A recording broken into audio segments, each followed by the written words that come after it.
যারা চাকরি করেন একদমই রান্না করার সুযোগ পান না তাদের জন্য একটি গুরুত্বপূর্ণ ভিডিও নিয়ে চলে আসলাম।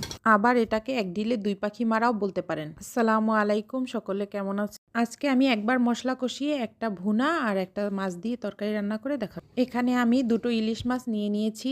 আমার মাছটা কিন্তু খুবই টাটকা ছিল, দেখুন কাটার পরে কেমন রক্ত বের হচ্ছে। আর একটি কথা, ইলিশ মাছের লেজে কিন্তু প্রচুর ময়লা থাকে, এভাবে কেটে পরিষ্কার করে নেবেন। কেটে রাখা মাছটা ধুয়ে পরিষ্কার করে লবণ দিয়ে ভেজে নিব। আমি কিন্তু সবসময় লবণ দিয়ে ইলিশ মাছটা ভাজি। হলুদ ছাড়া ইলিশ মাছ ভেজে দেখবেন, খেতে কিন্তু অসম্ভব মজা হয়। এখন পেঁয়াজ দিয়ে দিলাম। একটা কথা, বাটা মশলা কিন্তু অবশ্যই ইউজ করবেন। এখানে পেঁয়াজ বাটা দিয়ে দিলাম। এখন কিছুক্ষণ ভেজে নিব। তারপর সামান্য আদা রসুন পেস্ট আর মরিচ পেস্ট, সেই সাথে দিয়ে দিলাম হলুদ আর লবণ।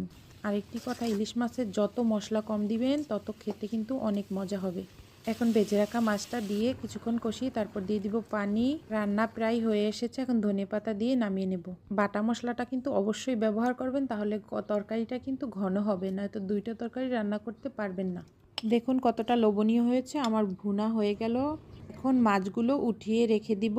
সেম কড়াইতেই কিছু মশলা রেখে সেই সাথে দিয়ে দেবো একটু লবণ আর কিছু কাঁচামরিচ, কারণ এখানে ঝালটা আর একটু প্রয়োজন আছে। এখন দিয়ে দিলাম কেটে রাখা কিছু শিম আর এই মূলাটাকে সেদ্ধ করে পানি ঝরিয়ে নিয়েছিলাম। আপনারা যে কোনো তরকারি ব্যবহার করতে পারবেন আর যে কোনো মাছ দিয়ে এভাবে রান্না করে দেখবেন, সময়ও বাঁচবে আর খেতেও কিন্তু মজাই হয়। তরকারিটা কিছুক্ষণ কষিয়ে তারপর দিয়ে দিলাম 2-3 পিস শুধু মাছ, ভুনা করা সেই মাছটা থেকে। এখন উপরে কিছু ধনিয়া পাতা ছিটিয়ে নিব। দেখুন আমার এই তরকারিটাও কিন্তু খুবই লুকটা সুন্দর এসেছে। মাশাল্লাহ মাশাল্লাহ, আপনারাও এইভাবে ট্রাই করবেন, আশা করি ব্যর্থ হবেন না। ভিডিওটি ভালো লাগলে লাইক কমেন্ট শেয়ার করে যাবেন। আজকে এই পর্যন্তই। আসসালামু আলাইকুম।